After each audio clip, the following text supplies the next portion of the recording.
ദേശീയ വിദ്യാഭ്യാസ നയത്തിൽ നിന്ന് കേരളം മാറി നിൽക്കുകയല്ല, മാറ്റി നിർത്തുകയാണെന്ന് മന്ത്രി വി ശിവൻകുട്ടി. പദ്ധതിയിൽ കേന്ദ്ര സർക്കാർ ഒട്ടേറെ നിർദ്ദേശങ്ങൾ വയ്ക്കുന്നുണ്ടെന്നും അദ്ദേഹം തിരുവനന്തപുരത്ത് വാർത്താസമ്മേളനത്തിൽ പറഞ്ഞു.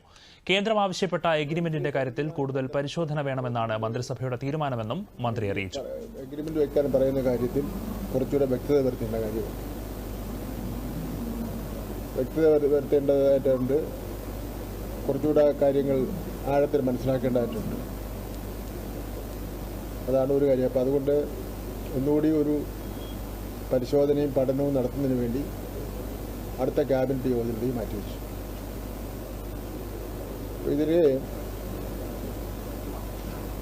ഇതാണ് ക്യാബിനറ്റിൽ നടന്ന കാര്യം. വിദ്യാഭ്യാസ മന്ത്രി എന്നുള്ളതിൽ എൻ്റെ അഭിപ്രായം യഥാർത്ഥത്തിൽ മൊത്തം 1377 കോടി 61 രൂപയാണ് നഷ്ടപ്പെടുന്നത്. നമുക്ക് നഷ്ടപ്പെടുന്നത് യഥാർത്ഥത്തിൽ ഇത് ഇടതുപക്ഷ ജനാധിപത്യ മുന്നണിക്ക് നഷ്ടപ്പെടുന്നതെന്ന് കാണാൻ വേണ്ടി പറ്റില്ല. പൊതുവിദ്യാഭ്യാസ രംഗത്തിന് തരേണ്ട ഫണ്ട് ആവശ്യപ്പെട്ട് കേന്ദ്ര സർക്കാരിനെ സമീപിക്കുമെന്നും മന്ത്രി വി ശിവൻകുട്ടി വ്യക്തമാക്കി.